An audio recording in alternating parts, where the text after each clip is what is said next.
I say all this not to wax poetic about bygone days, but because of the story of my family's journey and those who left and those who stayed is emblematic of the stories of so many Irish and American families, not just Irish-American families.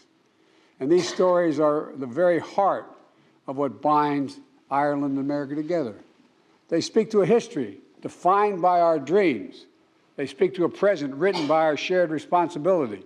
And they speak to a future poised for unlimited shared possibilities. So today, I'd like to reflect on the enduring strength of the connections between Ireland and the United States, a partnership for the ages. It begins in our shared history, dating back to the very founding of the United States. The Irish hearts that helped kindle the torch of liberty in my country and fire its revolutionary spirit. The Irish blood from decades carried millions more Irishmen across the sea. Most of them arrived a little more than with hope in their hearts and strength in their dreams and beautiful memories of an emerald green isle, a home they would never fully leave behind. I've never met an Irishman in America who doesn't think he will hope he could see Ireland someday. You know, their sweat is soaked with the foundations of communities across the nation, all across America. You can't go anywhere and not find it. By the way, Tip O'Neill, the former Speaker of the House, used to say that he'd have a reception for all the Irish in the Congress, the House and the Senate, and all those who wish they were Irish. And everybody showed up. Look, the journeys of our ancestors expanded our horizons and literally excited our imaginations. They became the untiring backbone of America's progress as a nation, even as they endured discrimination and they were denied opportunity. I'll tell you a story.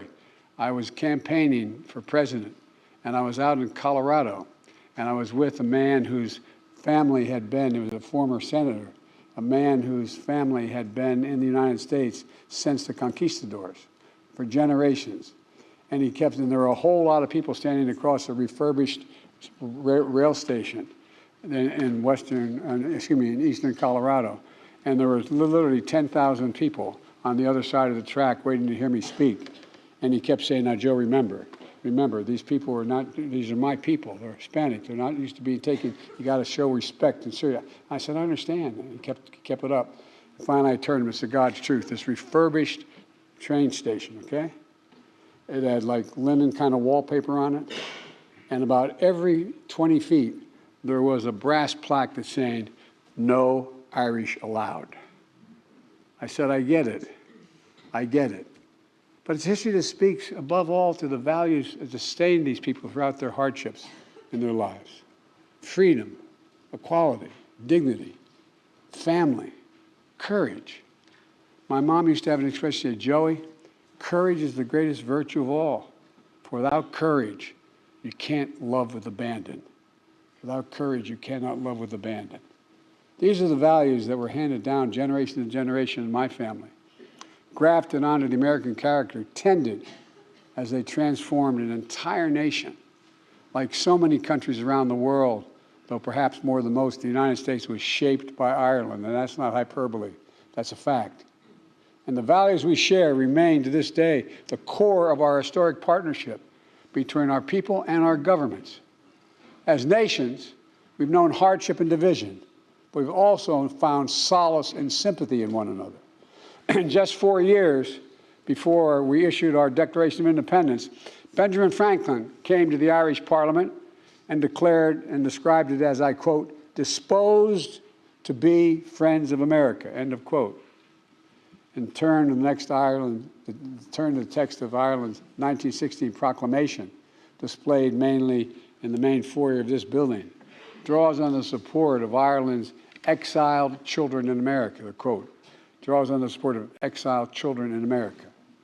We're nations that know what it means to persevere for freedom, to brave a civil war, to toil in the vineyards of democracy. And that's, again, not hyperbole. It's a fact. It's a fact. It's not just the hope, but the conviction that better days lie ahead that has brought us along. We have the power to build a better future. 60 years ago, as referenced, the first Irish Catholic president of the United States made a historic trip here, speaking to this assembly and capturing the imaginations of Irish and Irish-American families alike. When John Kennedy addressed Parliament, he honored the more than 150,000 Irish immigrants who joined the Army of the North during America's Civil War. And among them, one or two of them are my relatives as well. They signed up in a new land to stand for old values, to defend freedom and the dignity of all people. Think about this.